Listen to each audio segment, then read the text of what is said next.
This is OwlUp, where learning happens in minutes, not hours.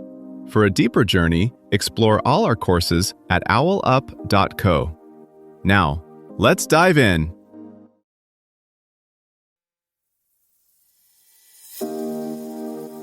Chapter 2 of Decision Fatigue: Why You Make Bad Choices and How to Stop. The Science of Mental Energy. In this chapter, you'll learn: explain the concept of mental energy and its finite nature. Let's dive in! Your brain is a tiny organ that burns about a fifth of your body's resting energy, yet we act like it's infinite. In the time it takes to commute, clear email, and scroll your phone, you may have already spent most of today's mental budget without noticing. Parole judges in one study were harshest right before breaks and most generous just after eating. Same laws, same crimes, completely different outcomes. That's the quiet power of mental energy. It doesn't just change how you feel, it changes what you decide is fair, good enough, or too risky. In this episode, we'll zoom in on that slippery resource behind your choices: mental energy. Not in a mystical way, but as something your brain spends, loses, and strategically defends. You'll see why scrolling endless options can leave you weirdly drained, why "I don't care, you pick" is often a depletion signal, and why your brain sometimes pushes you toward the laziest path even when you know it's not best. Most importantly, we'll connect these subtle shifts to everyday decisions: what you buy, who you say yes to, and when you quit early or push through. Think about the last time you snapped "I don't care" over something tiny, like picking a restaurant, with someone you do care about. That moment wasn't just mood, it was your brain quietly signaling, "I'm done spending effort here." Scientists see this in labs. After tasks that demand self-control or tough choices, people lean harder on shortcuts, habits, defaults, other people's opinions. Your brain starts treating effort like a scarce currency, asking, "Is this really worth it?" In this episode, we'll explore how that internal cost-benefit math works and why "too tired to choose" is often a rational response, not a personal flaw. Here's the twist: when scientists go hunting for a single, willpower fuel tank in the brain, they don't find one. Instead, they see a tug-of-war between motivation and cost. Your brain isn't just asking, "Do I have energy left?"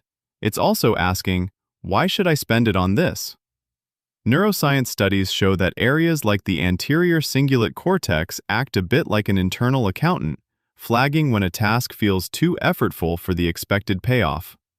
The more boring, uncertain, or pointless something seems, the more expensive it feels, even if you technically have capacity left. That's why you can go from "I can't read another email" to "somehow I watched 3 episodes of a show without blinking." The effort meter isn't about raw difficulty, it's about perceived value per unit of struggle. This is where context quietly shapes your mental stamina. In experiments, when people are told a task is meaningful or well rewarded, they persist longer and show fewer depletion effects, even if the task is identical. Framing matters. A spreadsheet labeled "practice data" drains faster than the same sheet framed as "live project that helps real customers." Your brain loosens the internal brakes when it senses stakes. Social factors layer on top. If you expect to face more demands later, parenting all evening, a tough meeting, a risky conversation, your brain often starts conserving earlier in the day. It's preemptive budgeting. Don't spend everything on inbox triage, you'll need it tonight. People in unstable environments, unfair workplaces, or chronic stress conditions can look unmotivated when, in fact, their brains are accurately predicting heavy future costs and hoarding effort. There's also a training effect. Research on beliefs about willpower finds that people who see mental stamina as something that can be expanded tend to show less drop-off across tasks. Not zero fatigue, but a different curve. They recover faster, and they're more willing to re-engage. Believing "this is a muscle" doesn't magically add energy, but it changes how quickly your brain hits the "not worth it" button.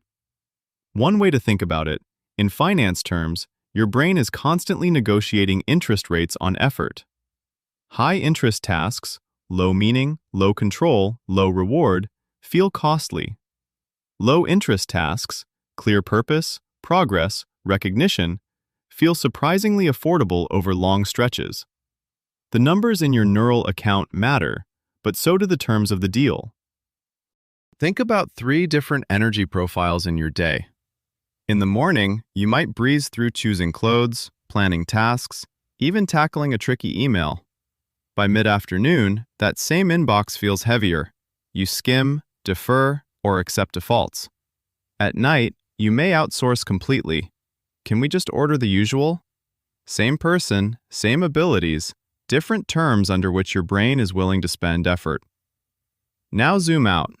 A startup founder deciding pricing, a nurse triaging patients, and a parent juggling kids' schedules all face effort trade-offs, but their interest rates differ. The founder may gladly spend hours on strategy, but balk at bookkeeping. The nurse might tolerate rapid-fire clinical calls, yet feel drained by hospital politics. The parent may joyfully invest in bedtime stories while avoiding one more school form. Like a traveler choosing when to splurge on a nicer hotel versus sleep in the car, your brain quietly decides where comfort, safety, meaning, or future payoff justify the extra mental miles, and where they don't. As interfaces shrink choices and AI handles routine calls, the real frontier becomes where you still spend effort. Teams may start treating meetings like scarce lab time, scheduled when group mental interest rates are lowest, guarded from low-value chatter.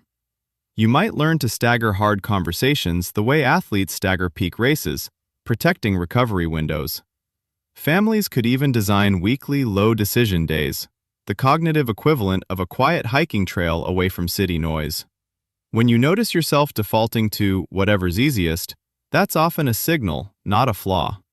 Just as hikers read trail markers to avoid getting lost, you can treat these moments as cues.